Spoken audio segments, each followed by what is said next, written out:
Whew. Hey folks, Larry and Santi. Casual Campers coming to you again. We haven't done a video in quite a while.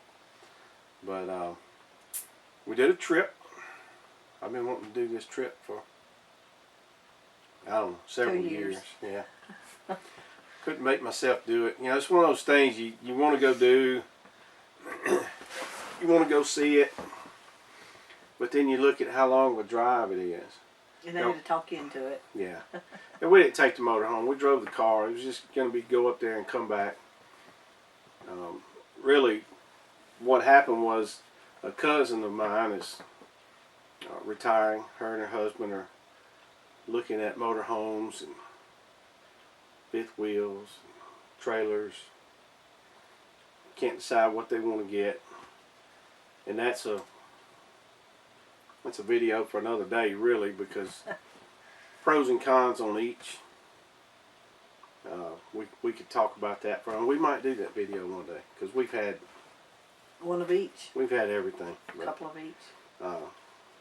We're in a Tiffin now. We've had this Tiffin for a couple of years, and really like it. And we had been wanting to get over to Red Bay, Alabama, to the Tiffin Factory for a while. So my cousin mentioned that they were going to go and tour the factory, and that was enough to push me on into it. So we went to Red Bay, Alabama. You almost talked yourself out of it. I had to talk you back into it. If I could have talked myself out of it, I probably would. From where we live, it's about a 5-hour drive, and we knew it was going to be a one-day thing. Drive over, do the tour, do all that stuff, and drive back. So to make yourself get up off your lazy rear and do 10 hours of driving, it's... Leaving at 4 in the morning. Yeah, we left early. It wasn't a great day. And I don't mean the Tiffin thing. That was fine, but the weather wasn't good. It was cooler than we thought it was going to be. So we drove over in the rain all the way. There's no good way to get to Red Bay, Alabama. I'm going to just throw that out there. Wherever you live, if you want to go to Red Bay, it's in the country. You're gonna get on some small roads to get there. It wasn't too bad though. Yeah, really, it wasn't too bad. But we drove over and we actually went to the repair shop first by accident. We went there and the ladies there were very nice. We were talking with them, and my cousin was about 15 minutes behind us, and we were talking on the phone, and we told them we were there. So, you all right? Yeah, I was yawning. You need a nap while we do the video. I got up early. Yeah. But anyway, when they got there, they called and said, "Well, we're here and we don't see you." And that's when we realized we were at the wrong place. So the ladies told us that we needed to go about 2 blocks away, which we did. We went on over, and that's when the fun started. We walked in, and somebody had on open-toed sandals. Yeah. Wasn't me. I mean, you know. Now, I'd wear open-toed sandals, but it wasn't me. So, lesson learned, if you go to Red Bay to do the tour, you must have closed-toed shoes on. Yes. To tour the factory. Or if you don't have them with you, just go to the dollar store. Yeah. Yeah, there's nothing at Red Bay, Alabama. There's no Walmart, or they did have a Dollar General.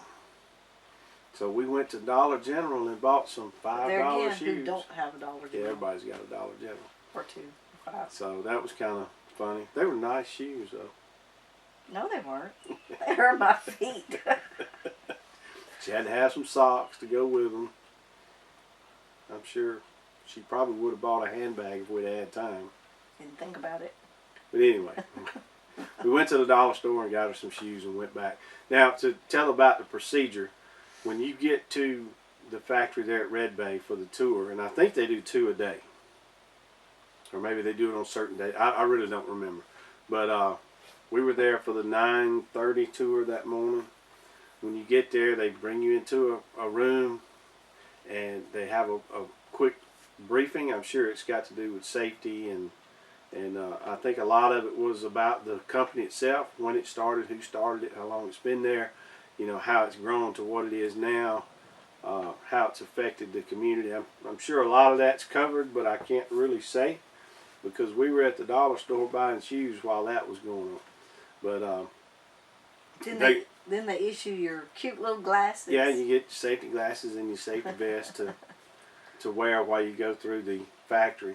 Now, they were super nice. I mean, I've seen some places it would, well, you missed the brief, so you can't do it kind of thing. And they were not that way. They had one lady that stayed behind to meet us when we got back, and she took us through the cabinet shop, which is the first part of the tour, and caught us up with the group. You know, so kudos to them for that, because I would have been really disappointed after driving all that way if I hadn't got to do the tour. But the cabinet shop is the first part, and that thing was huge. Well, everything about this thing impressed me, because they make everything right there. You know, they have their own cabinet shop, and they cut every piece down to the smallest piece. Right. You and know? every section has their section, like the drawer fronts. Right. Little post. Every place is a little section. Yeah. To do one thing. Oh, what I forgot to mention. When you go through the brief, they give you a headset. You wear a headset, and the two people that are giving the brief and the tour, they talk into a microphone, and you hear it in your headset. So going through the factory, when it's loud, it didn't matter. You could still hear, you know, and you didn't have to get right up next to the guy talking to try to hear what he was saying. You know, everybody was kind of spread out doing their own thing, but you could hear what they were telling you through the headsets. I thought that was pretty awesome. The two tour guides, they wore different colored vests. I think theirs was red or maybe orange. Something. Ours was a yellowish chartreuse color. So those in the factory, they can tell who's visiting and who's guiding the tour. Let's see, what else? I know at one point they had a complete wall of a motorhome laid out with the styrofoam insulation on it, and this big machine was cutting out grooves in that styrofoam where everything would go in it once it stood up into the on the motorhome. Yeah. That was, I mean, some of that stuff they were doing was just awesome. You just need to go see it. It's like 4 different lines that go through there, and they explain which ones go through what line, whether it's a diesel or gas or this type or that type. You know, for me to try to tell you exactly how that worked, I would be wrong. They put out so much information. I'm not going to try to give the details, but they will when you go through the tour. End caps were standing here and there, and you know, each person had his or her job that they did. I mean, it was dress right dress. They had it together. A pair of couples, a couple of pairs, a couple of couples. A couple of couples. That sounds better. A couple of couples were in our group. They were there to actually see their motorhome being built. So if you're in that fortunate realm of people that can buy a brand new motorhome, which I'm not, and unfortunately you're not, because I'm not. It's part of the deal. I don't know. That's all right. Anyway, you can go to the factory and see your motorhome being built. And one of the couples, I think it was their 3rd day in a row, going through with the tours to see their motorhome and how it was coming. So I thought that was pretty good. And each piece had their number on it. They're assigned a number. Yes. And their number was on each piece. And I'm talking big pieces, not right. Each nail. For example, there might be in the front of the front cap of a motorhome sitting over in the corner, and on the back of it a 6 or 8 digit number written on it. Yep. If that was their number, well then that was their front cap that was going to be put on their motorhome. So It's pretty neat. Yeah. It's pretty neat. The wiring, I thought that was pretty good. If I understood right, they have 2 colors of wire. I don't remember what they were, but they only used 2 colors. Yellow and white. Was it yellow I think and white? so. They have a machine, and obviously, I think it was ladies running this, but anyway, this machine will cut a piece of wire to the exact length it's needed for A particular motorhome. And you know, for example, it might be a bathroom light wire for a Tiffin Factory. It cuts it for the exact length, and then it stencils on that wire what it's for. The model, the piece, you know, just what I said, you know, bathroom wire, Tiffin motorhome. That's, you know, that's stenciled on that wire as it comes out. So I thought that was pretty good. You don't have 1,000 different colors and trying to read something, figure out what color goes to what. I mean, everything is stenciled as to where it goes. So that was pretty awesome. And every motorhome that they're building is already sold. They don't build them and hope to sell them. They're already sold. Yeah. When it comes out the door, it's going home. Either Somebody. a dealer has already purchased it. I mean, they don't build it until it's ordered, so they don't have surplus motorhomes sitting around hoping they're going to sell. You know, they don't build X amount of number of these types, or you know, they build them as they're ordered, and when it comes out, it's already bought and paid for and going to wherever it's going to go. Yep. And they have how many a day? 11 a day. 11 a day rolls out of that factory. So it's pretty neat. After the tour was over, Wait a minute. What? One interesting thing. What? That when we went in was backwards. Oh yeah. What type was that? That was it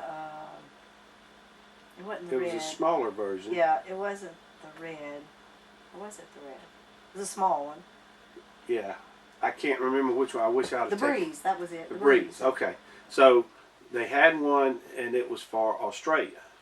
And in Australia, but because of the, I don't know if it's the roads or the rules or something, it can only be a certain length, and it's smaller than what we have here.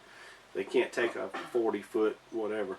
So it was a Breeze, and had the steering wheel on the wrong side, which consequently made the door on the other side. And it was just, it was unique to see that. It was out on the lot ready to be delivered, but it was headed to Australia. Yeah, that was I forgot about that. That was interesting. And I didn't get any pictures of it or anything. Sorry. Oh man, I didn't either. No, I'm not It's going coming back just for anyway. that. Yeah, it's probably gone. So after the tour, we went back. We turned in our vests. We turned in our glasses.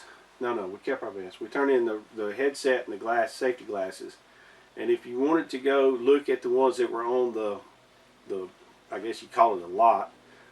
Basically, it's motorhomes that were finished and were Being inspected. and final little finishing touches done out on the lot before they delivered. And they had some of each type. And we did that. We went and looked through all of those. And it was a good day. It was a fun day. And it was interesting to see how Tiffin does things in Red Bay, Alabama. The only thing I missed, and I might go back for this, but for those of you that just want to see something unique, Red Bay, Alabama has the only coon dog cemetery in the country. Yeah, we'll have to go back to that. Yeah, I'm going to go back one day. I'm going to go see that coon dog cemetery. Might be the only one in the world. I don't know, but I know it's the only one in the country that I know of. So I might have to go back to Red Bay, Alabama and see the coon dog cemetery. But You can do that. anyway, as we've been talking, I've been throwing in some footage of things. So we hope you like the footage. If you're interested in Tiffin and their motorhomes and you want to go see their factory, we highly recommend it. It was a good day. We learned a lot, and very impressed by Tiffin. So, And all the people. the people were just super nice people at that factory. Yep. And company. And although we've not had to use Tiffin maintenance or anything with ours, before we bought all we heard was great talk about the customer service that Tiffin offers. So Yeah. that's kind of why we went with Tiffin. And if I ever win the lottery and can buy a brand new motorhome, it'll be a Tiffin. So, all right. Hope you enjoyed the video. Until next time, Larry and Santi, Casual Campers, saying see you ya. down the road.